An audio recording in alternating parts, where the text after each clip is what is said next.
Isang gandang gabi po sa inyo lahat. Nandito naman po ang Iwagan ng Pangasinan na magtuturo po sa inyo ng mga karunungan din po.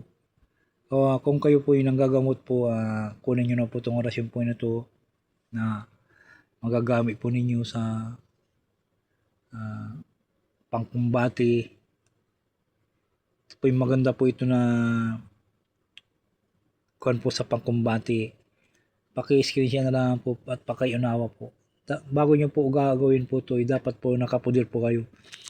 Nakapudir bagod balabal pundo ng mga nakadevotion po kayo sa nakadasal na po kayo, nakapundo na po kayo sa inyong katawan bago nyo po salin po ito, kasi ito ay napakalakas pong orasyon po na pamarusa sa mangkukulam o mambabarang po. Kung kayo ay manggagamot, dapat alamin nyo muna para pag kayo'y nakikipag-kumbati sa mga masasama ay ito na ang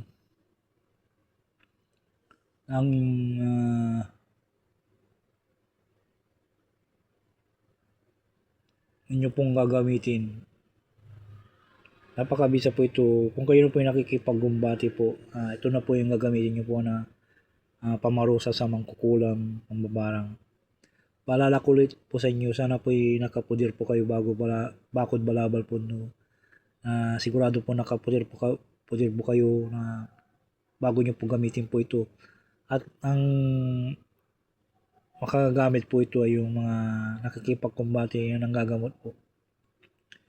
Para sigurado pong maparusahan nyo po yung mangkukulam mambabarang po.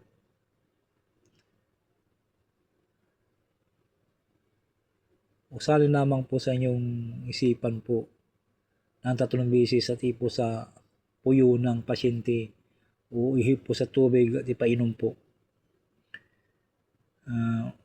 Usalin po nyo sa inyong isipan po at ipo sa puyo ng pasyente po o ipo nyo sa tubig inumin, ipainom nyo po sa pasyente at sigurado pong mapaparusahan po yung mambabarang mangkukulam po.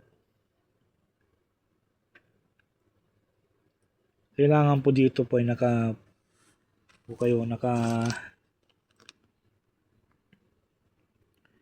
nakapudir po. I-screenshot nyo lamang po para magamit nyo po. Narito pong orasyon po, Jesus Portama, Jesus Portalis, Jesus